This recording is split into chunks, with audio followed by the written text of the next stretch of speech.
Olá, sejam bem-vindos ao terceiro Fórum Pecuária Brasil. Eu sou César HS Rezende e esse é o Universo Agro, o podcast da Datagro. A gente conversa agora com Rodrigo Albuquerque, editor do Notícias no Front. Rodrigo, muito boa tarde.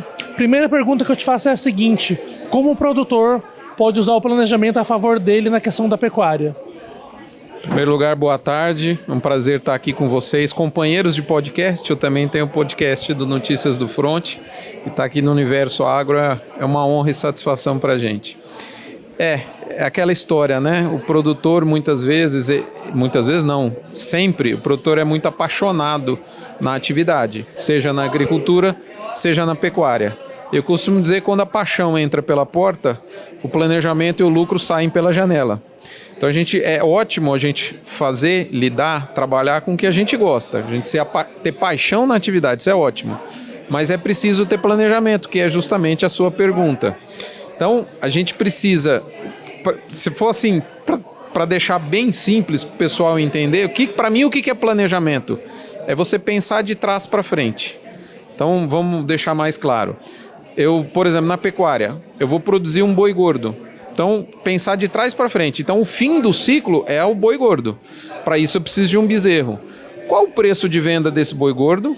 Qual o custo de produção, dando um passo para trás na avaliação? E para chegar lá no início da coisa, qual é o preço que eu posso pagar num bezerro? Então, o planejar, que é a sua pergunta, nada mais é para mim que antever os passos do início, do meio e do fim do seu ciclo produtivo, seja ele agricultura, seja ele pecuária, para poder gerenciar ao longo desse processo e, mais do que isso, saber se vale a pena entrar nesse ciclo produtivo ou não.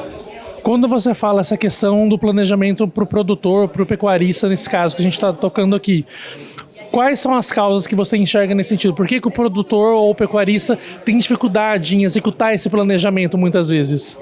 Muito boa a sua pergunta. Acho que são duas coisas. Primeiro, acho que é um ponto importante que você tocou. Tudo que a gente está falando serve para a agricultura e serve para a pecuária. Há alguns anos atrás eu convivia só com pecuaristas. Hoje eu convivo com pecuaristas e agricultores e eu vejo que é da mesma forma. Mas o que envolve o não planejar? Primeiro é o apaixonar na atividade. O sujeito faz aquilo por pura paixão. Segundo, é que a formação de gestão de quem está hoje na frente dos projetos, seja de agricultura, seja de pecuária, ela é muito menor do que a formação e a atenção que as pessoas dão aos aspectos zootécnicos, no caso da pecuária, e aos aspectos de agricultura, de plantio, das etapas da produção e de colheita, no caso de uma lavoura. Então é preciso que a gente entenda de gestão, de condução do negócio e não só de produção.